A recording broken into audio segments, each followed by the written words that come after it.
nĩ makaya ma mũmbunge wa gĩcigo gĩa Tetu kaunti-ini ya Nyeri Gĩcũhĩ Mwangi agĩikia ihoya kũrĩ thirikari nene rĩa kũria ambunge mongererwo kigiina kĩrĩa maheagwo gĩa tabarĩra cia NG-CDF makĩria kuona kaingĩ mbeca icio itiganaga amu mathukuru nĩ maingĩ. Akiaria hĩndĩ ya kũhingũra wabici thukuru-ini wa airitu wa Wamagana gĩcigo-inĩ gĩkĩ, Gĩcũhĩ augĩte thutha wa kũgũra mbathi na gwaka mathukuru makĩria ma 35 rĩu kĩgĩna kĩrĩa marathukĩirwo nĩ gĩthiru na maracũngĩrĩrio gũcoka mĩhuko yao. Mbeca icio ikoragwo cirĩ ministry-inĩ cia infrastructure thĩinĩ wa cukuru ciagĩrĩirwo kũingagĩra thĩinĩ wa kiti-inĩ ya CDF. Tondũ ithuĩ tuhana ta members of parliament nĩ kũrĩa kwĩna thĩna.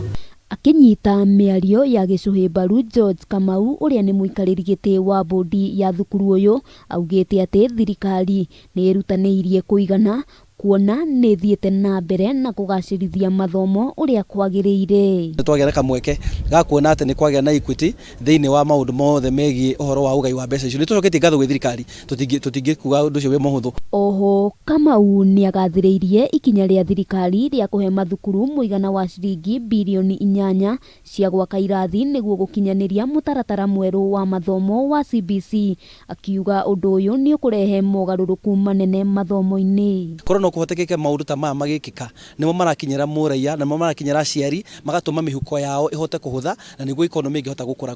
Jane Ngugi mwarimu munene wa thukuru uyu na kiagateterithia ni kurari no kunderu wa nyumba cia gukoma undu umwe na gwa kurira na riu wabici ya hau kabere ni gutuo imwe ya ici.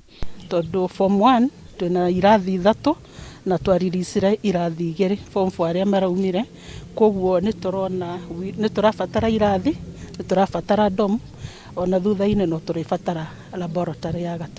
Handũ-inĩ ha Kameme TV rĩtwa rĩakwa nĩ Wambui wa Njuguna.